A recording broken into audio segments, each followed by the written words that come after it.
আকাশবাণী কলকাতা। স্থানীয় সংবাদ পড়ছি সংযুক্তা সিংহ। বিশেষ খবর। আবগারি নীতি কেলেঙ্কারি মামলায় দিল্লির মুখ্যমন্ত্রী অরবিন্দ কেজরিওয়ালকে ইডির গ্রেপ্তারের সমালোচনায় সরব হয়েছেন বিরোধীরা। লোকসভা নির্বাচনে কংগ্রেস ও আইএসএফ 8 জনের প্রার্থী তালিকা প্রকাশ করেছে। কম্পালসারি ওয়েটিংয়ে থাকা আইপিএস অফিসার দেবাশিস ধর ইস্তফা দিয়েছেন। গার্ডেন রিচে বেআইনিভাবে নির্মীয়মান বহুতল ভেঙে পড়ার 5 দিনের মাথায় ধ্বংসস্তূপ থেকে উদ্ধার হয়েছে আরও একটি দেহ। আসছি বিস্তারিত খবরে। আবগারি নীতি কেলেঙ্কারি মামলায় দিল্লির মুখ্যমন্ত্রী আম আদমি পার্টির নেতা অরবিন্দ কেজরিওয়াল ইডির হাতে গ্রেপ্তার হবার পরই তৃণমূল কংগ্রেস নেত্রী মুখ্যমন্ত্রী মমতা ব্যানার্জিকে ইঙ্গিত করে বিজেপির রাজ্য সভাপতি সুকান্ত মজুমদারের মন্তব্যে রাজনৈতিক চাপানুতর শুরু হয়েছে। শ্রী মজুমদার বলেছেন, এরপরেই বাংলার মুখ্যমন্ত্রীর পালা। দিল্লির মুখ্যমন্ত্রী গ্রেপ্তার হয়েছে, তো দুর্নীতি করলে গ্রেপ্তার হতে হবে, সেটা আমি বলবো। যারা দুর্নীতিবাজ তারা গ্রেপ্তার হওয়ার জন্য তৈরি থাকুন।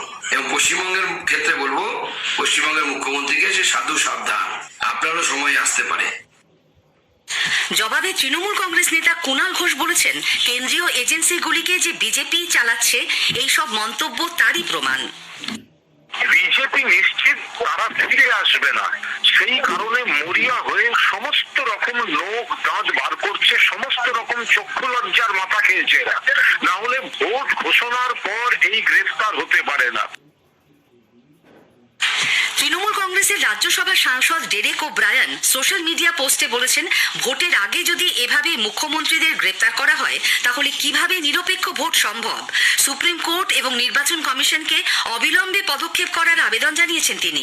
প্রদেশ কংগ্রেস সভাপতি অধীর রঞ্জন চৌধুরী বলেছেন, নির্বাচনের আগে কেজরিওয়ালকে গ্রেপ্তার বিরোধীদের দুর্বল করার চেষ্টা। রাজ্য সরকার আসন্ন লোকসভা নির্বাচনে কেন্দ্রীয় বাহিনীর সমন্বয়কারী হিসেবে কলকাতার অতিরিক্ত পুলিশ কমিশনার মুরলীধর শর্মাকে নিযুক্ত করেছে। শ্রী শর্মা উত্তরবঙ্গের আইজি রাজেশ কুমার যাদবের স্থলাভিষিক্ত হলেন। পশ্চিমবঙ্গের 4 জেলার নন ক্যাডার জেলা শাসকদের সরিয়ে দিয়েছে নির্বাচন কমিশন। জেলাগুলি হল পূর্ব মেদিনীপুর, পূর্ব বর্ধমান, ঝাড়গ্রাম ও বীরভূম। আইএএস ও আইপিএস নন এমন জেলা শাসক এবং পুলিশ সুপারদের পশ্চিমবঙ্গ ছাড়াও সরানো হয়েছে গুজরাট, পাঞ্জাব ও ওড়িশায়। মুখ্য নির্বাচন কমিশনার রাজীব কুমারের সঙ্গে নির্বাচন কমিশনার জ্ঞানেশ কুমার ও সুখবীর সিং সান্ধুর বৈঠকের পরই এই বদলির সিদ্ধান্ত নেওয়া হয়। প্রদেশ কংগ্রেস সভাপতি অধীর রঞ্জন চৌধুরী রাজ্যের 4 জেলা শাসককে বদলির নির্দেশকে স্বাগত জানিয়েছেন। নির্বাচন কমিশনকে আরো সক্রিয় ও কঠোর হবার আবেদন জানিয়েছেন তিনি। নির্বাচন কমিশনের কাছে আমাদের একটাই আবেদন, মানুষ যেন নির্ভয়ে নিশ্চিন্তে ভোট দিতে পারে, এইটুকু নিশ্চিত করার জন্য যা যা ব্যবস্থা গ্রহণ করা দরকার নির্বাচন কমিশন সেটা গ্রহণ করুক। সেই সঙ্গে যারা বিরোধী দল করে তাদের উপরে যেন প্রশাসনের, পুলিশের জুলুম, অন্যায়, পক্ষপাতিত্ব না হয়, এটাকে সুনিশ্চিত করার দায়িত্ব নির্বাচন কমিশন নিক, এটাই আমাদের বক্তব্য। রাজ্যের 8টি লোকসভা আসনে কংগ্রেস প্রার্থীদের নাম ঘোষণা করা হয়েছে। বহরমপুরে প্রত্যাশা মতোই লড়ছেন প্রদেশ কংগ্রেস সভাপতি বিদায়ী সাংসদ অধীর চৌধুরী এবং জঙ্গিপুরে মোর্তাজা হোসেন। মুর্শিদাবাদ কেন্দ্রটি ফাঁকা রেখেছে কংগ্রেস। কলকাতা উত্তরে প্রার্থী হয়েছেন প্রদীপ ভট্টাচার্য, রায়গঞ্জে আলী ইমরান রামজ, মালদা উত্তরে মুস্তাক আলম, মালদা দক্ষিণে ঈশা খান চৌধুরী, পুরুলিয়ায় নেপাল মাহাতো এবং বীরভূমে Milton Rashid. Indian secular front আইএসএফও 8 জনের প্রথম প্রার্থী তালিকা প্রকাশ করেছে। মুর্শিদাবাদ লোকসভা কেন্দ্রে প্রার্থী হয়েছেন হাবিব শেখ, বসিরহাটে দাঁড়াচ্ছেন মোহাম্মদ শহীদুল ইসলাম মোল্লা, মালদা উত্তরে মোহাম্মদ সোহেল, বারাসাতে তাপস ব্যানার্জি, শ্রীরামপুরে শাহরিয়ার মল্লিক, জয়নগরে মেঘনাথ হালদার, মথুরাপুরে অধ্যাপক অজয় কুমার দাস এবং ঝাড়গ্রাম কেন্দ্রে অধ্যাপক বাপি সোরেনকে প্রার্থী করা হয়েছে। লোকসভা ভোটের প্রথম দফার জন্য মনোনয়ন দাখিল পর্ব শুরু হয়ে গেছে। প্রচারও শুরু হয়েছে জোর কদমে। বিভিন্ন রাজনৈতিক দলের প্রার্থীরা শুরু থেকেই ময়দানে নেমে গা ঘামাতে শুরু করেছেন। যুযুধান রাজনৈতিক শিবিরের তারকা প্রচারকরাও নিজেদের প্রার্থীদের হয়ে সভা, সমাবেশ, মিছিল শুরু করে দিয়েছেন। ময়নাগুড়ি, নারায়ণগড়, গঙ্গারামপুর, বসিরহাটের পর এবার লোকসভার ভোটের প্রচারে তৃণমূল কংগ্রেসের সাধারণ সম্পাদক অভিষেক ব্যানার্জি আজ পূর্ব বর্ধমানের কাটোয়ায় দলীয় প্রার্থীর হয়ে জনসভা করবেন। বিজেপির রাজ্য সভাপতি সুকান্ত মজুমদার আজ নিজের কেন্দ্র বালুরঘাটে একাধিক সভা এবং রাজনৈতিক কর্মসূচিতে অংশ নেবেন। প্রদেশ কংগ্রেস সভাপতি অধীর রঞ্জন চৌধুরী বহরমপুরে ভোটের প্রচারে অংশ নিচ্ছেন। এদিকে কংগ্রেস ও আইএসএফ এর সঙ্গে আসন নিয়ে বোঝাপড়ার পর্ব চলাকালীন রাজ্য বামফ্রন্ট আজ বৈঠকে বসছে। তৃণমূল কংগ্রেসের পশ্চিম বর্ধমান জেলা সভাপতি বিধায়ক নরেন্দ্রনাথ চক্রবর্তীর বিরুদ্ধে কুলটি থানার দেশেরগড় মাজারে টাকা বিলির ভাইরাল ভিডিওকে ঘিরে বিতর্কের সৃষ্টি হয়েছে। আদর্শ আচরণবিধি লঙ্ঘনের অভিযোগ উঠেছে তার বিরুদ্ধে। বিজেপির তরফে জেলা নির্বাচনী আধিকারিকের কাছে অভিযোগ করা হয়েছে বলে জানিয়েছেন দলের কুলটি ব্লক সহ সভাপতি টিঙ্কু ভার্মা। শাসক দল অবশ্য নির্বাচনী বিধি ভঙ্গের অভিযোগ মানতে নারাজ। দলের নেতা শুভাশিস মুখোপাধ্যায়ের দাবি, মন্দির, মসজিদ, মাজার, গুরুদুয়ারা বা গির্জা কোনো নির্বাচনের অপেক্ষা করে না, সেখানে অনেক দরিদ্র মানুষ থাকেন। জেলা সভাপতি কুলটির মাজারে চাদর চড়াতে গিয়েছিলেন, বেরিয়ে আসার সময় দরিদ্র মানুষদের টাকা দেওয়া হয়।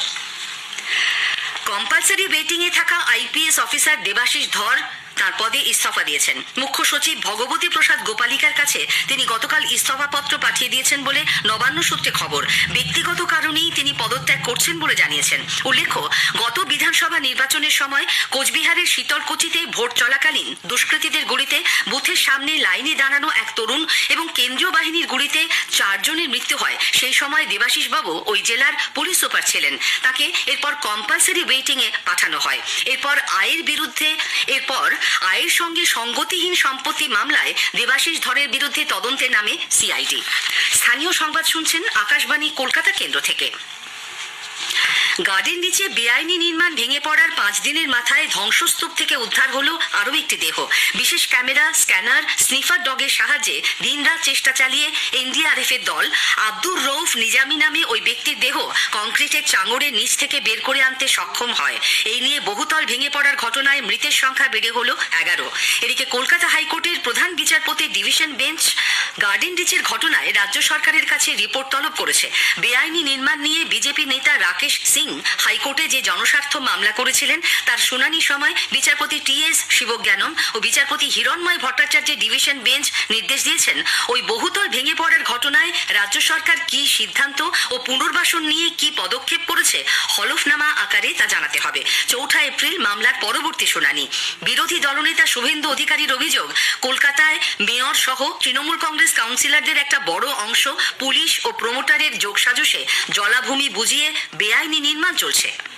তৃণমূল কাউন্সিলরদের একটা বড় অংশ ইনক্লুডিং মেয়র, পুলিশ এবং প্রমোটার, এই ত্রয়ীর যোগসাজশে জলাভূমি ক্যানেল বুঝিয়ে প্ল্যান ছাড়া অবৈধভাবে কলকাতাকে শেষ করে দিয়েছে।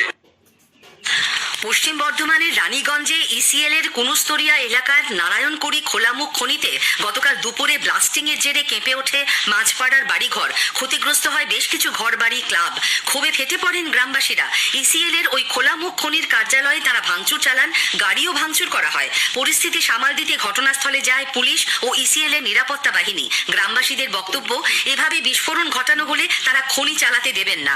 খনি কর্তৃপক্ষকে আগেও বারবার বলা হয়েছে, কিন্তু কোনো লাভ হয়নি। ব্লাস্টিং এর ফলে ঘরবাড়িতে ফাটল দেখা দিয়েছে। ভাঙচুর বিক্ষোভের পর গোটা এলাকা থমথমে, বন্ধ রয়েছে কয়লা উত্তোলনের কাজ। পূর্ব বর্ধমানের কেতুগ্রামের সুলতানপুরে নাবালিকা পরিচারিকাকে ধর্ষণ করে খুনের অভিযোগে গৃহকর্ত্রী ও তার কলেজ পড়ুয়া ছেলেকে পুলিশ গ্রেপ্তার করেছে। ধৃত রুবিনা সুলতানা ও জুয়েল শেখকে গতকাল কাটোয়ার পক্সো আদালতে তোলা হলে 6 দিনের পুলিশ হেফাজতের নির্দেশ দেওয়া হয়। আমাদের সংবাদদাতা তনুশ্রী বন্দ্যোপাধ্যায় জানিয়েছেন, রুবিনার বাড়িতে সকাল থেকে বিকেল পর্যন্ত কাজ করত কেতুগ্রামের রাইখা গ্রামের বছর 10-এর মেয়েটি। কাজ শেষে বিকেলে বাড়ি ফিরে যেত সে। সোমবার সে বাড়ি না ফেরায় তার মা খোঁজাখুঁজি শুরু করেন।